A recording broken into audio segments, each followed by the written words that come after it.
Am I the a-hole for leaving my girlfriend after she constantly belittled me in front of her friends? I'm 26 and just got out of a 2-year relationship. I ended things a few weeks ago, and she, female 26, has been telling everyone I blindsided her. But I honestly don't feel bad about it.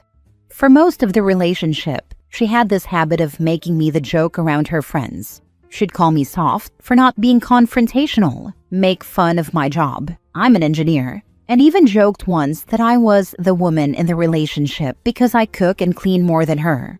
Her friends would laugh, and when I pulled her aside later, she'd just say I was being too sensitive. It wasn't just around others either. If I brought up something bothering me, she'd roll her eyes or say I was starting drama. I stopped talking about stuff that upset me because I knew it would either turn into a fight or be dismissed. I finally hit a breaking point when she made a joke at a party about me being the broke one, while I was literally covering most of our rent along with the utilities, food, etc. I didn't yell, I didn't fight, I just left that night and didn't go back. Now she's posting online about how I ghosted her, and her friends are messaging me saying I should have talked things through instead of walking away. But I feel like I did talk for 2 years. Am I the a-hole? Now for the top comments. Bad-mouthing your partner in front of your friends is the most disrespectful thing ever. Not the a-hole. I really hope some of the people I've met knew this. Just comment on her post what you've said here, and block her and her sad little friends. You repeatedly belittled me for your own entertainment. I told you to stop. You didn't. This is a situation entirely of your own making. Good for you. In no way, shape, or form you're the a-hole. She was. Totally agree. OP, you gave her 2 years to treat you better, and she chose to keep disrespecting you. Walking away wasn't ghosting. It was finally protecting your peace. She doesn't see anything wrong with it, that's the problem. But I think I decided to just prioritize myself. She confused you for someone with no self-respect. She will quickly move on to find another victim. Next story. Am I the a-hole for telling my girlfriend that we are not living together if she wants to split joint expenses proportional to income? I, 28 male, met my girlfriend 2 years ago. My girlfriend is in grad school and lives off the small stipend she receives and student loans. I make fairly good money. My girlfriend wants to move in with me. I live in a house owned by my grandparents and do not pay rent at their insistence. My girlfriend's current rent alone takes up almost her entire stipend each month. Plus, she has utilities, food, medical insurance, car payment, medical bills, credit card debt, etc. The landlord is raising rent, and she has not been able to find a cheaper place that feels moderately safe and sizable enough for her and her dog. So she wants to move in with me. I currently have a close friend who also lives here. He pays all the utilities as his rent. My girlfriend wants him to move out if she moves in, which he is fine with doing. I have talked to my girlfriend and stated that if she moves in, we should split the joint bills and expenses 50-50. She is greatly opposed to doing that and thinks it should be proportional. That would result in me paying virtually all the joint expenses. A 50-50 split would result in a significantly better financial situation for her. Right now, her living expenses are exponentially higher than her stipend. With this 50-50 split, they would be significantly less than her stipend. I would actually be paying more than I do now with a 50-50 split because I do not pay any utilities right now. I told her if she insists on a proportional split, then we cannot live together. She is mad and says I am causing her unnecessary stress. We both can afford the proportional split, so that is what we should do. Am I the a-hole? Edit. It seems a lot of assumptions are being made in the comments, so I need to clarify some things. 1. Yes, I do love my girlfriend, but I have significant disagreements with her on money. Our biggest fights have been about money.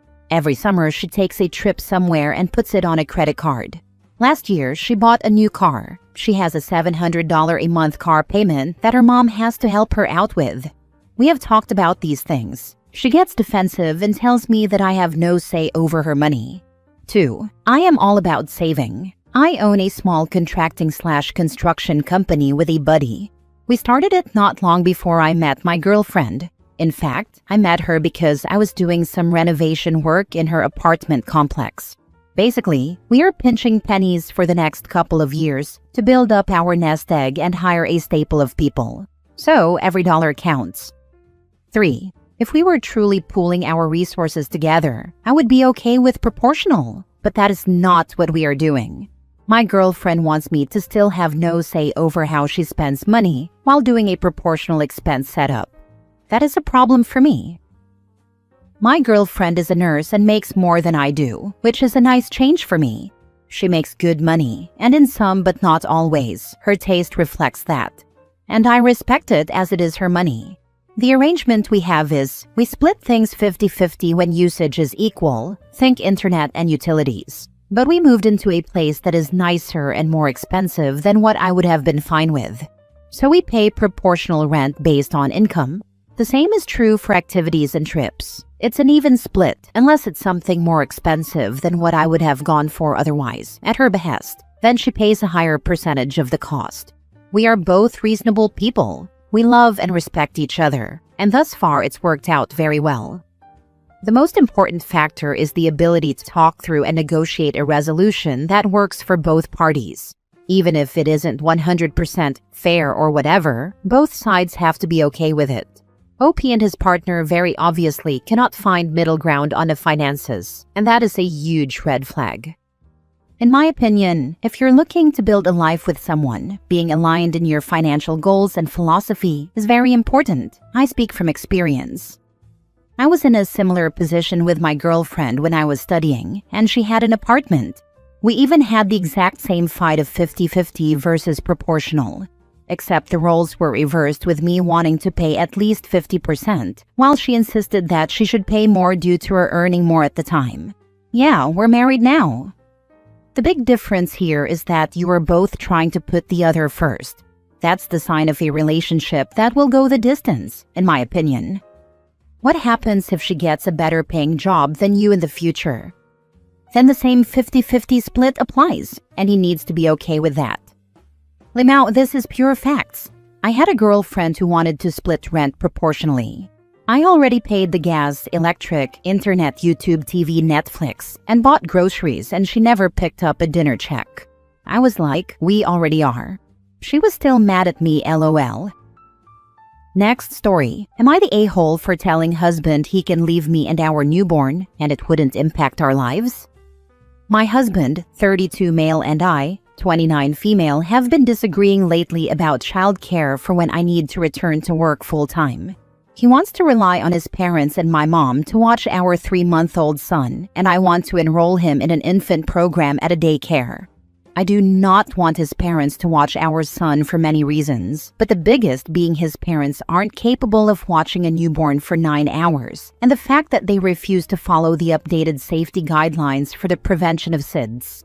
Every time I tell them updated information different from how they did it 30 years ago, I get comments like, my kids would be dead 100 times over nowadays with what I did, or you're letting these guidelines drive you crazy. Because I don't want my son to suffocate due to a blanket or bumpers being in or on his bassinet. To put it in perspective, my in-laws have issues with their other daughter-in-law as well, due to how they treat people around them. I could go on about the issues the in-laws and I have had in the past, but I don't want this post to be so long. Let's just say his parents purposely cross boundaries at the expense of others to get what they want. Anyways, the argument between my husband and me got very heated the other night. As I was preparing my son's bath on the kitchen counter, as I was finishing filling it with water, my husband was so upset with our disagreement that he took the bath and flipped it over, resulting in water being all over our kitchen and dining room hardwood floors and table. I told him to get the heck out of the house and to not come near me or our son. I was baby-wearing him at the time. He kept trying to come near me to the point I left through the back door with my son and tried to get in my car to drive away, but my husband stood behind my car so I couldn't leave. So I just walked away from the house instead, so I could feel safe with our son. Eventually, I needed to come back in order to feed our son a bottle. My husband was attempting to clean up the gallons of water he spilled on the floor and all over the documents I had on the table. Floors, basement ceiling, and documents ended up damaged. He said he would finish cleaning up and then leave the house. He left around midnight and didn't come back until 8 p.m. the next day. Sadly, this isn't the first time my husband has acted out of anger. While I was pregnant, he punched a hole in our hallway and then grabbed me, resulting in my shirt being ripped. He also has knocked my possessions off countertops, resulting in things I cannot replace being broken. He always apologizes and says he will do better, but I no longer have hope for him. When he came back the other night, we continued the conversation about childcare and somehow got on the topic of another future baby, which I said I potentially did not want due to the traumatic birth of our son. I'm less than 3 months postpartum during this conversation. My husband then threatened to divorce me and go have a baby with someone else because his son will not be an only child. I flat out told him to file the paperwork without any emotion. I told him it wouldn't make a difference if he was here or not, considering he left for almost 24 hours without any communication, and I can manage it all on my own. Do I want our son to have divorced parents? No, I don't. But I also don't want him to grow up around a father who acts out of anger and aggression.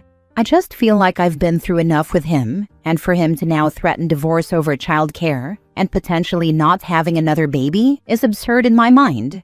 I know during our arguments I can say nasty things, but I never threaten divorce.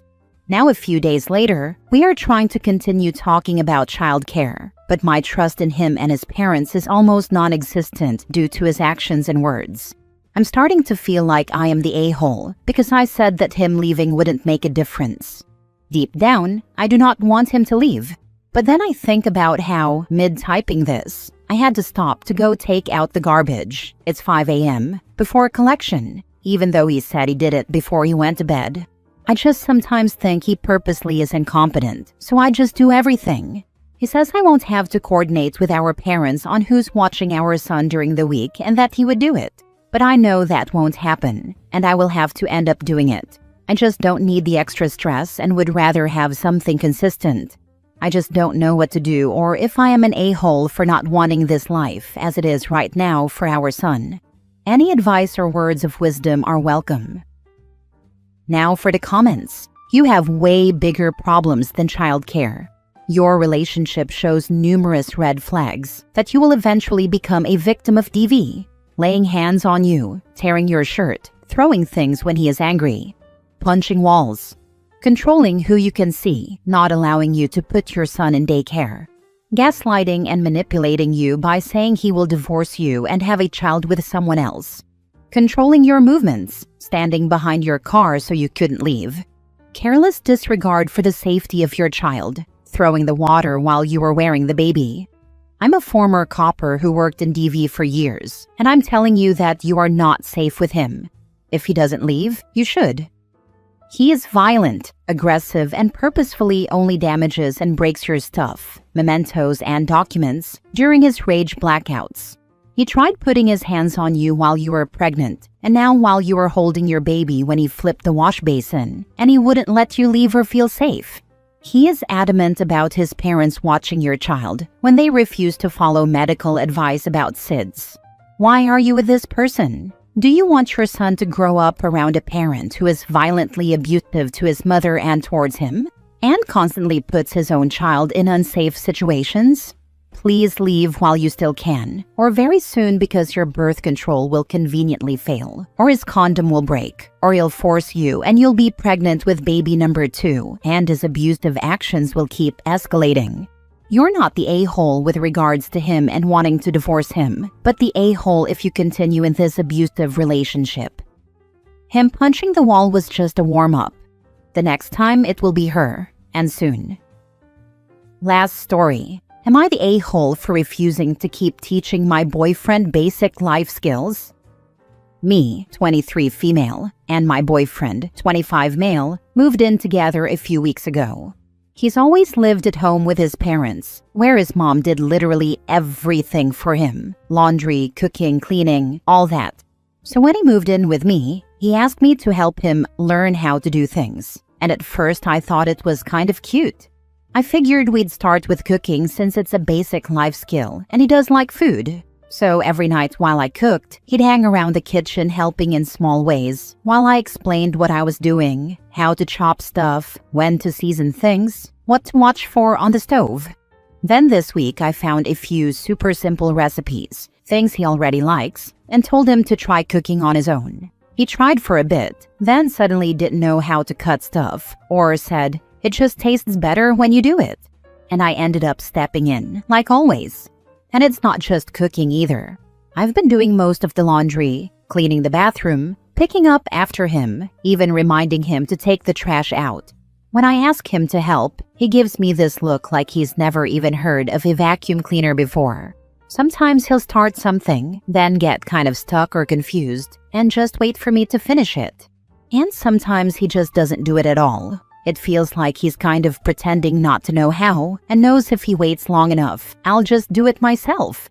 I told him I didn't sign up to be like his second mom, and that I'm getting tired of doing everything on my own. It kind of feels like he might be using that "I can't do it" thing to get out of helping, but I'm not really sure. Is it weaponized incompetence? He got kind of upset after I said that, and told me relationships are about helping each other, and that maybe I could be a little nicer to him or something. But I don't get it. I've been helping so much already. It's just really frustrating when I ask him to do the simplest things and he's like, "I don't know how," or "You do it way better." I told my mom, and she said I should be grateful he even wants to learn it all. He thinks maybe I just don't want to help him understand or be more patient with him. But I don't think it's too much to expect a 25-year-old grown man to at least try to figure out how to do basic stuff without me holding his hand every step of the way. So yeah, am I the a-hole? That's just weaponized incompetence. I understand asking for help at first, but it's not hard to pick up any of those skills. He's just pretending to not know how to, so he can make you do it. Not the a-hole. Oh, hell yeah. OP, go back to doing just your laundry. Cook for yourself. Clean only what you mess up. The petty Betty in me thinks that you should only make half of the bed. Vacuum only your side of the room. You get the point. Not the a-hole. I swear some of these dudes think moving in with a girlfriend equals maid service included. He's 25, not 5. If he wanted a teacher, he should go back to school.